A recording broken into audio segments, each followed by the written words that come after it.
महादेव दोस्तों, आज की इस वीडियो में हम पंडित प्रदीप मिश्रा जी के द्वारा बताए गए इस उपाय के बारे में जानेंगे। उनकी ही अपनी आवाज में उपाय को सही से समझने के लिए कृपया वीडियो को अंत तक ध्यान पूर्वक देखें, तभी उपाय सही रूप में आप समझ पाएंगे। आइए पंडित प्रदीप मिश्रा जी के इस उपाय को जानते हैं। कर जला दी है, व्यापार होगा, व्यवसाय होगा या फिर घर में रखा हुआ धन होगा, 15 दिन के लिए वो छिन्न होगा, वो जाएगा। पैसा टिकने वाला नहीं 15 दिन तक, चाहे कुछ भी कर लो। क्या चाहिए बोलो। देखिए संबोधन, गरुण घंटी क्यों बजाई जाती है, मंदिर में घंटी क्यों बजाई जाती है, घंटाल क्यों बजाया जाता है, ताली क्यों बजाई जाती है मंदिर के अंदर, कारण क्या है। शंकर के मंदिर में घंटी क्यों बजाई जाती है, शंकर के मंदिर में उस घंटी को क्यों बजाया जाता है, ताली का नाद क्यों करा जाता है, शिव मंदिर में किस लिए करा जाता है। तो लिंग पुराण कहती है कि मंदिर के अंदर या घर के अंदर आप गरुण घंटी जब बजाते हो, घंटी का नाद जब करते हो, तो शिव महापुराण की कथा और लिंग पुराण की कथा, विष्णु पुराण की कथा कहती है, मात्र घंटी का नाद कर देने से जितने भूमि पर तीर्थ हैं, जितने साधक साधना कर रहे होते हैं, जितने तपी तप कर रहे होते हैं, जितनी पवित्र नारी स्त्री पतिव्रता धर्म का पालन कर रही होती है, जितने दान पुण्य स्मरण हो रहे होते हैं, उस समय पर जिस समय तुमने घंटी बजाई है, उस पल वो सारे पुण्य घंटी का नाद करते से तुम्हारे खाते में आ जाते हैं। मात्र घंटी का नाद कर देते। शंकर जी के मंदिर में जाकर ताली का नाद किया जाता है। ताली का नाद शिव मंदिर में क्यों बजाई जाती है, उसका कारण उस मंदिर में जितने बैठे होंगे, जो भजन कर रहा, तप कर रहा, साधना कर रहा, अभिषेक कर रहा, पूजन कर रहा, 3 बार ताली बजाने से उनका सारा का पुण्य हमारे खाते में 1 सेकंड में आ गया। और हमें लगता है हम शंकर को रिझा रहे हैं, शंकर को रिझाया, शिव ने तुरंत दे दिया। घर में गरुड़ घंटी का नाद करना, इसलिए बच्चों को खेलने के लिए घंटी नहीं दी जाती। गरुड़ घंटी कोई खेलने के लिए नहीं देता, खिलौने दे देंगे, दूसरा सामान दे देंगे, पर गरुड़ घंटी नहीं देंगे। क्यों नहीं देते? क्योंकि गरुड़ घंटी का जब नाद करा जाता है तो सबका पुण्य हमारे खाते में आ जाता है। कोई साधारण घंटी बजाना, पूजन के समय पर, स्मरण के समय पर, भजन के, इसलिए घंटी भी हर कभी नहीं बजाई जाती, समय समय पर। और आपसे भी निवेदन है, मंदिर में भी जाओ ना तो घंटी का नाद करो तो बड़े प्रेम से करो। ऐसा नहीं कि तुम लेट बजाए जाओ बजाए जाओ बजाए जाओ, ऐसा ही नहीं कि लटकी है तो बजाए जाओ। क्या मतलब, तो घंटी को बजाने के लिए आएगी नहीं, उसका एक समय, उसका एक संबोधन, उसका एक आनंद। कई मंदिरों में मंदिर का पट बंद हो जाता है, दरवाजा बंद हो जाता है, तो भी लोग घंटी बजा देते हैं। दोष दोष भगवान अगर मंदिर में सो रहे हैं, लिखा हुआ है मंदिर के खुलने का समय इतनी बजे से इतनी बजे तक, मंदिर बंद है तो घंटी नहीं बजना चाहिए। जिस जगह पर ब्राह्मण विद्वान है, साधक हैं, संत हैं, साधु हैं, मंदिर अगर बंद होता है तो उसके साथ में घंटी के नीचे के भाग को रस्सी से ऊपर बांध दिया जाता है जिससे बजे ना। क्यों? कहते हैं अगर भगवान अगर विश्राम कर रहे हैं, सो रहे हैं, निंद्रावश है या पट बंद है, उस समय पट बंद का समय है और घंटी का अगर नाद हो जाए तो कहते हैं 11 ब्राह्मण के भूखे रहने का दोष लग जाता है जीव को, मात्र घंटी बजा देने पर, अगर भगवान विश्राम कर। भगवान विश्राम अवस्था में है, पट बंद है, दरवाजा बंद है और लिखा हुआ है समय, मंदिर खुलने का समय 11 बजे से इतनी बजे तक, मंदिर बंद होने का समय इतनी बजे से इतनी बजे तक, और उस बीच में तुमने तो देख लिया कि पट बंद है, तुम तो आ गए, तुमने तो मन में सोचा हम तो इंदौर से आए, हम तो भोपाल से आए, हम तो वहां से आए, हम तो वहां से आए, और भगवान का मंदिर बंद है तो क्या हुआ, हम तो घंटी तो बजाएंगे, तो बजा ले जा। 11 ब्राह्मण भूखे रहने का दोष तुम्हारे खाते में। कितना सुंदर कहा है।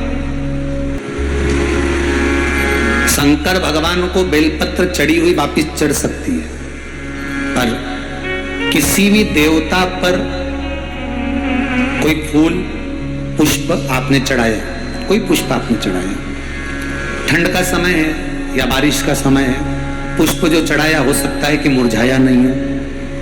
होता है ना ऐसा कभी कभी कि पुष्प मुरझाया नहीं हो या उसमें ताजगी हो, सुंदर दिख रहा हो, बहुत अच्छा हो, और वो पुष्प चढ़ा हुआ तुमने अगर एक बार उठा लिया, उतर गया, उतरने के बाद फूल कितना भी सुंदर हो, फूल कितना भी ताजा दिखे, पर वो देवता को समर्पित नहीं हो सकता। भले उसमें सुंदरता है, ठंड के दिनों में कई फूल ऐसे भी रहते हैं, भगवान के सामने आपने एक बार चढ़ा दिया, चढ़ाने के बाद वो रखे रहते हैं तो ऐसा लगता है कि बिल्कुल ताजे से दिख रहा है। तो कई माताओं की आदत रहती है उन्हीं फूल से वापिस श्रृंगार कर देती है, या उन पुष्प की रंगोली बनाकर भगवान के सामने डाल देती है, पर वो गलत है, वो गलत है।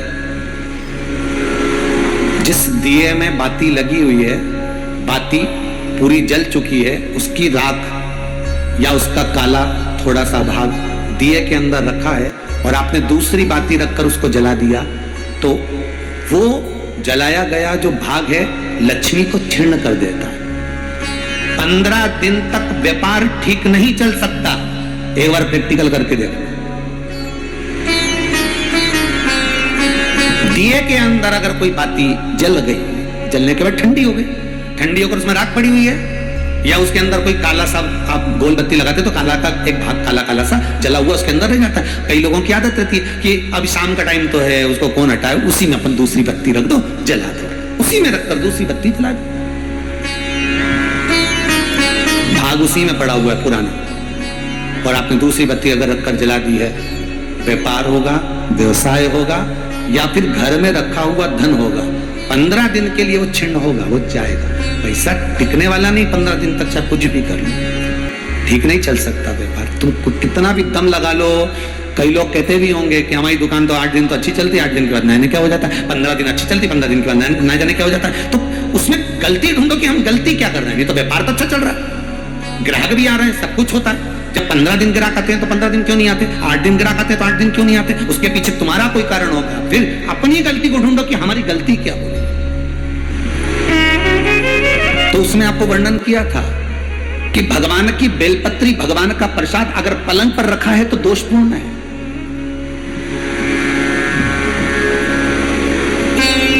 वो दोषपूर्ण है।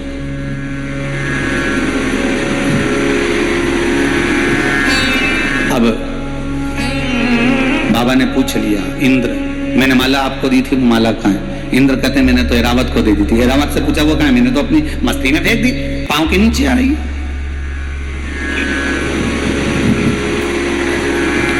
मैं तुझे श्राप देता हूं इंद्र, तो तेरी सत्ता के विमुख होगा। जितना तुझे तेरी सत्ता से प्रेम है इंद्र, तुझे अपना सिंहासन प्रिय है, मैं तुझे श्राप देता हूं कि तेरा वो सिंहासन तेरा छूट जाएगा। माला का अंतर देखिए, जिस माला को आप लेकर बड़े खुश होते हो, वो माला अगर सही जगह नहीं जाती, जिस भगवान की बेलपत्री को लेकर आप खुश होते हो, वो बेलपत्री सही जगह नहीं जाती। जिस प्रसाद को लेकर आप खुश होते हो, वो प्रसाद अगर सही जगह नहीं जाता तो उसका फल क्या भोगना पड़ता है वो देखिएगा।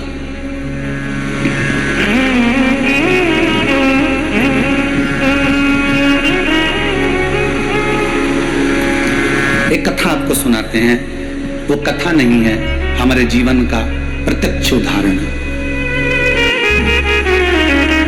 प्रत्यक्ष उदाहरण।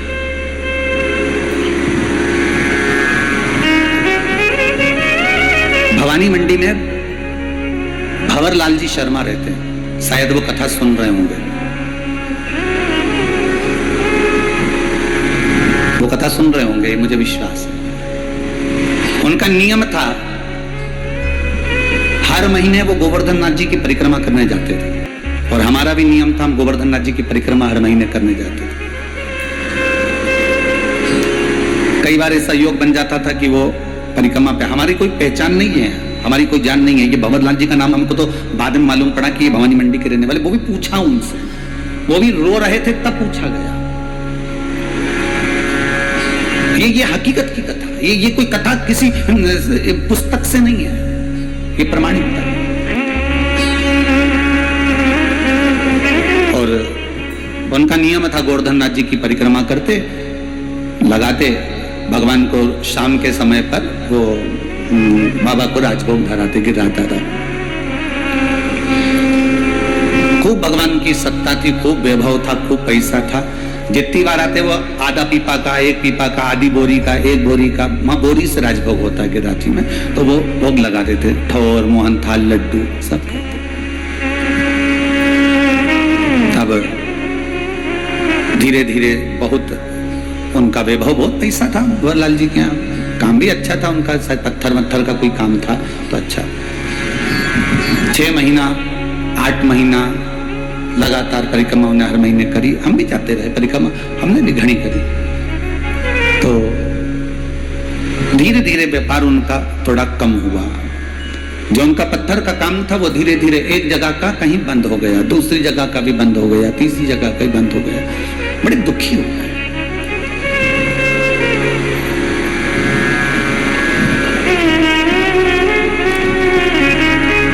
पूंछरी के लोटे के पहले मुकुट शिला थी। उस मुकुट शिला पर हम बैठे हुए थे और ये भैया निकल कर जा रहे थे और आज ये दोनों पति पत्नी की आंख में आंसू भरे हुए थे परिक्रमा करते करते। अब मुख से निकल गया, भैया आप कौन हो, क्यों रो रहे हो? और वो भी गिरिराज दादा की शरण में रो रहे हो। जब व्यक्ति भगवान की शरण में रहता है, भोलेनाथ की शरण में रहता है, ठाकुर की शरण में रहता है, मेरे कृष्ण की शरण में रहता है, मेरे गोवर्धन नाथ जी की शरण में रहता है, मेरे राम की शरण में रहता है, तो उसकी आंख में तो आंसू आना ही नहीं चाहिए। फिर आप क्यों रो रहे हो? अरे महाराज धोती तो पहने ही थे हम। तो कहा अरे महाराज, बहुत पहले की बात है, लगभग हो गए होंगे 8-10 साल। आज याद आई है तो बता दें। अरे महाराज बड़े दुखी हैं, क्या हो गया? हर महीने आते हैं, बाबा बहुत सुनता था, खूब वैभव था, परंतु अब कुछ बचा नहीं। अब तो भगवान को हम भोग भी नहीं लगा पा रहे, वो स्थिति। फिर भी हम लगाते तो हैं, थोड़ा बहुत जो बन जाता था। हमने कहा कुछ नहीं, गिरिराज बाबा से विनती करो, ऐसी दशा क्यों लाकर छोड़ दी? दुख दिया है आपने तो सुख भी तो आप दोगे। आप विनती करो बाबा से कि ऐसा समय क्यों लाए हो, ये समय आखिर किस लिए आया? महाराज विनती तो हम हर बार आते हैं, हर बार करके जाते हैं। पहले परिवार समेत आते थे, अब तो दोनों आ रहे हैं। ठीक है, हाँ हमने देखा है आपको 2-3 बार, आप 2-4 बार परिक्रमा में दिखे हैं, दूध चढ़ाते, भोग लगाते। पर ये दशा क्यों? चल दिया हमारे साथ में, हम भी साथ में चलते चलते पूंछरी के लोटे के अंदर वाले रास्ते से निकलते निकलते जतिपुरा पहुंच रहे हैं। तो उनसे बात करी, क्या करते हो आप यहाँ आते हो? तो हम बढ़िया सुबह ट्रेन से उतरते हैं, बढ़िया नहा धो के होटल आदि में, और भगवान की परिक्रमा करते हैं। दूध वगैरह चढ़ाना है, पूजन करना है, अर्चना करना है, अंग वस्त्र वगैरह सब पहना के शाम के समय बाबा का कुंभरणा कर दूसरे दिन हम निकल जाते हैं। अच्छा, बस अब इसमें क्या गलती हो रही है ये पता नहीं है। वो गलती कौन सी है?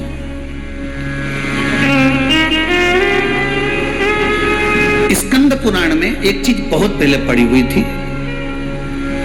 बेलपत्री हो, प्रसाद हो, माला हो, इसका जब अपमान होता है तो व्यक्ति को रोना पड़ता है। ये स्कंद पुराण कहते हैं। प्रदीप मिश्रा जी के ये उपाय आपको पसंद आए हो तो ज्यादा से ज्यादा लाइक और शेयर करें। अगर आप हमारे चैनल पर नए हैं तो हमारे चैनल को सब्सक्राइब जरूर करें। दोस्तों, इस वीडियो से आपको अगर कुछ ज्ञान अर्जित हुआ है तो वीडियो को लाइक जरूर करें और अपने परिवारजनों में शेयर करें और हमारे चैनल को सब्सक्राइब करना ना भूलें। सब्सक्राइब करने से हमारी वीडियो और लोगों तक भी पहुंचती है और हमें प्रोत्साहन मिलता है।